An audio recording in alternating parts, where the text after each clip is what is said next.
Why is it important for individuals and businesses to tell stories that travel? I mean, if you're not telling a story that travels, what are you doing?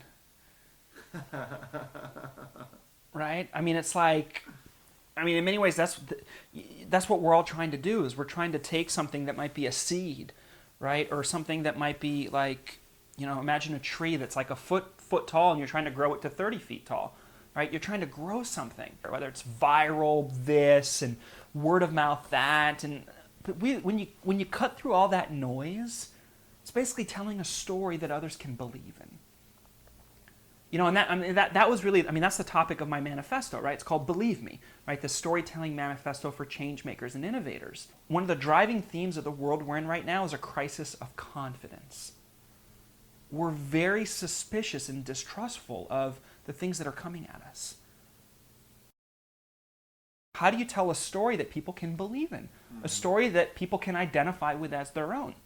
And if you do that, right, everything else follows. Because then we go from being stranger to being truly connected. And there's a lot of coerciveness to this stuff these days. There's the humanization of brands, there's corporate social responsibility, there's cause marketing, there's social media, there's all sustainability, there's all these wonderful movements and forces, which is basically us learning how to become human again. Right.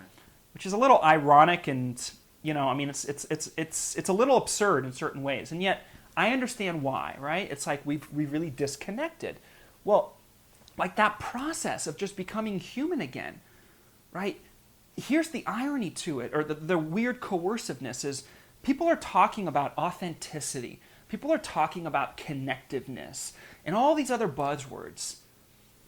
But how often do you hear, and this is what I usually hear at conferences, and people are talking about this stuff. They're like, let me teach you the secrets for how to be more authentic, so that you can monetize your relationships. We're talking about this new age or this new paradigm of interaction, about being more human, and yet too often we're still using the artifact language of the industrial age.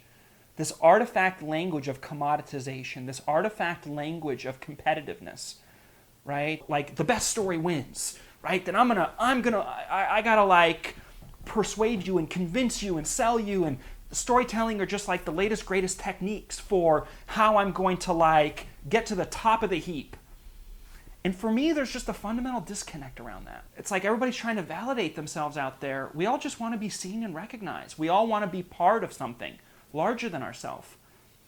So just get back to some of these basic storytelling principles, and you can build anything you want. 18 months ago, I'd been a consultant and speaker for many years, but 18 months ago, I was in the midst of a divorce, on the verge of personal bankruptcy, and had to give up my old business and start from scratch. And in 18 months, I became a self-published author, podcaster, a journalist, a professor at a business school, the dean of my own university online. It's like on and on and on. And it all comes down to, because I had a story worth telling. Right? Which was like, let me go back to this core issue of what does it take for any change maker or innovator to take a new idea and get it accepted into mainstream reality, into the collective culture. So let me practice what I preach. Let me build an ecosystem around this, right? And let me invite people in. And one of the things I think a lot about, Eric, is you have to create happenings to show people it's happening. Right? So that's why I've done things like the manifesto, or the Reinvention Summit, right? Or creating these courses. You have to create these gathering points, these things that are flashpoints that show people, look, it's real. Okay? It's like it's a way to transmit so that people can have a shared experience of the things I see.